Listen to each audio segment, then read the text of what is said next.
¿México 86 fue el mejor mundial de la historia? Habrá que definir qué implica el mejor, pero fue un mundial muy particular, definitivamente memorable, diferente a los que se habían celebrado hasta entonces y que hace varios paralelos curiosos con este mundial que estamos viviendo. Y un poco de eso trata la película México 86. No de un torneo de fútbol, sino de todo lo que ocurrió detrás de su organización y de todo lo que tuvo que hacer un mexicano para que su país fuera el anfitrión del mundial más grande hasta entonces en la historia del deporte. Hablemos por favor de México 86. En esta película, Diego Luna es Martín de la Torre, el presidente de la Federación Mexicana de Fútbol, que logró que México fuera el anfitrión del mundial del 86. Hasta entonces, ningún país había sido anfitrión dos veces del mundial. El del 86 iba a ser en Colombia, pero entre las exigencias de la FIFA y la situación interna de Colombia en esa década, soltaron el mundial y México, aprovechando que hace apenas unos años ya había sido anfitrión del mundial y tenía la infraestructura, metió su candidatura para volver a ser el anfitrión. La película cuenta la historia de ese proceso que ocurrió detrás de la organización del mundial, los trucos que Martín aplicó frente a la FIFA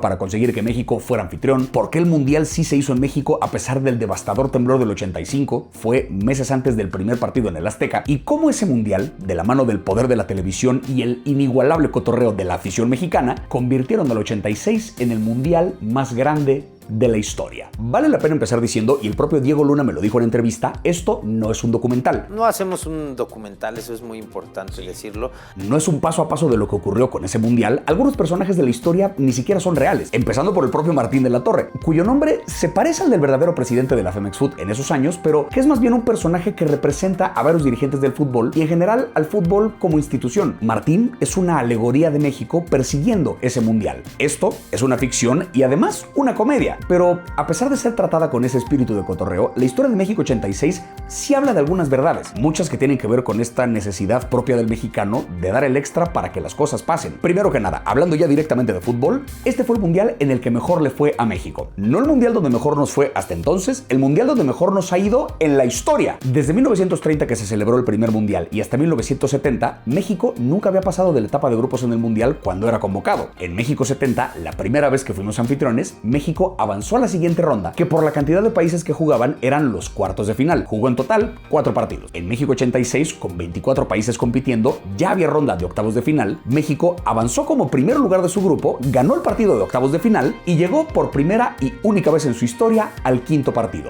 los cuartos de final. No solamente fue México en su rol de anfitrión, llegó al torneo a jugar en serio, pero el fútbol también está hecho de su público. No es solamente quienes ven el partido en el estadio, es la gran mayoría que lo ve en la tele, y ese es otro elemento de la realidad que mete esta película: el poder de la televisión. El líder de la televisora mexicana en uno de los mejores momentos para la televisión como medio de comunicación tuvo mucho que ver con que el mundial se celebrara en México. De acuerdo con la película, fue él quien de algún modo patrocinó la misión de Martín de la Torre para conseguir ese mundial, enfrentando a un país muy poderoso que también lo quería obtener. Fue un mundial que marcó un parteaguas en cuanto a poder mediático. La FIFA se enteró del poder que tenía México para transmitirle al mundo su torneo, y el mundo se enteró del poder que tenía el mundial para mover a la gente. En la película contrastan dos escenas para dibujar esta evolución. Al principio de la historia, antes de México 86, Martín es el único cliente de un bar que quiere ver jugar a la selección y hasta se pelea con una señora que pide que le cambien a su novela. Y años más tarde, el bar está repleto de gente que fue con el propósito de ver el partido de la selección. Eso fue consecuencia de México 86 y del extra que metió la televisión. Pero quizá la mayor tensión de la película ocurre en la votación de los delegados de todo el mundo para definir quién se quedaba con el mundial, si México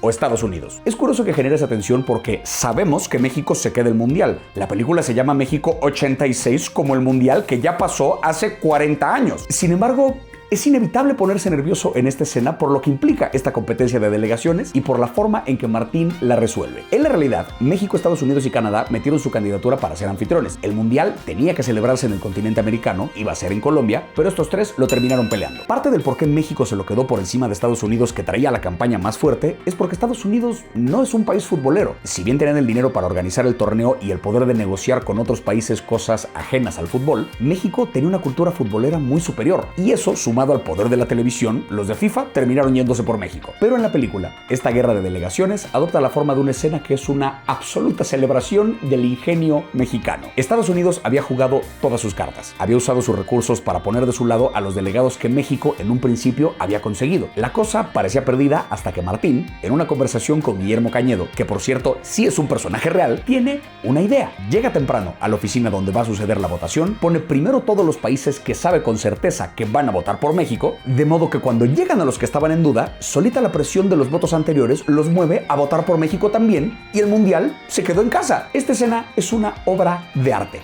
Aquí Netflix le rinde homenaje al mayor superpoder del mexicano, que es ese de ingeniárselas para resolver a pesar de que el rival le gana en todos los demás recursos. La conversación va más allá de si esto fue mañoso o no, fue brillante y de nuevo fue ficción. Que eso me lleva a una pregunta importante, que es que si parte de esta historia es ficticia, ¿cuál es el punto? ¿Cuál es el objetivo de Netflix con esta producción que baila con la realidad pero no la dibuja del todo? Creo yo que esto es, ante todo, una celebración del extra de México, sin evitar la autocrítica, sin omitir los episodios vergonzosos, pero celebrando el extra a pesar de ellos. Yo este video lo hago en colaboración con Cerveza Corona, cuyo eslogan es El Extra de México, marca que apenas el año pasado cumplió 100 años, es decir, ha estado con México en los ya 3 mundiales que ha celebrado. La película lo sabe y por ahí a Netflix capaz le salió este anuncio de Corona, que es el que salía en la tele en los 80. Pero el chiste es que este año México rompe otra marca, que es la de ser el máximo anfitrión en la historia de los mundiales. Canadá celebra su primero, Estados Unidos el segundo, México con este lleva 3. Si hay un rubro en el que México es indiscutiblemente superior al resto del planeta, es el de ser anfitrión. Ahí no hay quien dé el extra como México, y el 86 fue clara muestra de eso. Y la película lo aborda tocando un evento que fue absolutamente real y que también marcó un antes y un después en la historia del país, el temblor del 85. A solo unos cuantos meses antes de la fecha de inauguración, un temblor devastador sacudió al país y la tragedia fue profunda.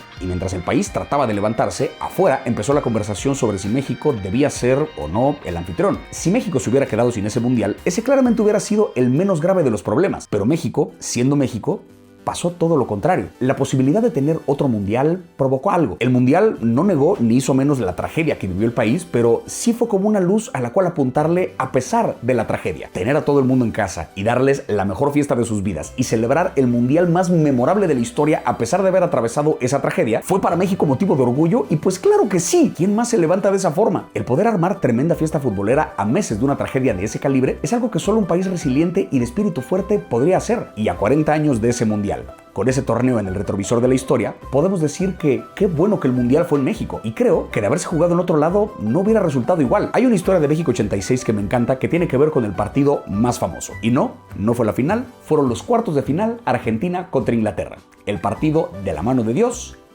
y del gol del siglo. Un partido en el que Maradona mete los 2 goles más famosos en la historia de los mundiales, y lo hace en los mismos 90 minutos, y lo hace el año que quedó campeón. Pues las playeras que usó Argentina en ese partido no eran sus playeras oficiales, fueron playeras que mandaron a hacer en Tepito. Resulta que ese día Argentina tenía que jugar con la de visitante, en su partido anterior contra Uruguay habían cambiado playeras con otros jugadores y se quedaron sin las suficientes para el partido. Fue un simple error de gestión. La marca oficial de las playeras no podía hacerles unas nuevas en tan poco tiempo, por lo que buscaron en Ciudad de México cómo resolver el asunto y terminaron mandando a hacer unas en Tepito que estuvieron a tiempo. Con esas playeras se jugó el partido más famoso en la historia de los mundiales, y esos goles se metieron en el Estadio Azteca. En otro estadio no suceden esos goles, y en otro país no se hacen esas playeras. Y a 40 años de ese momento histórico, estamos viendo a México entregarse de lleno a su rol de anfitrión una vez más y dejándole claro al mundo que la mejor fiesta es aquí.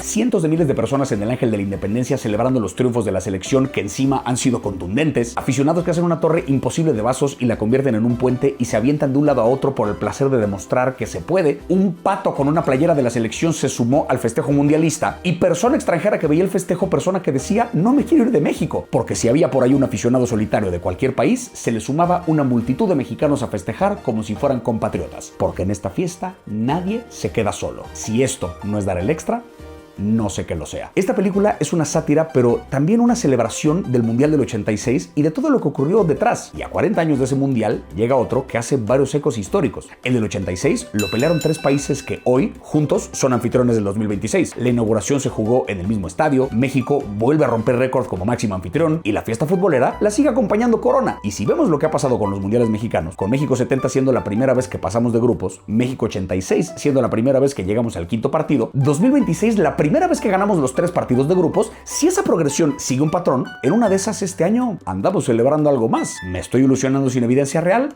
Puede ser, pero eso también es ser mexicano. Y en la ilusión también se da el extra.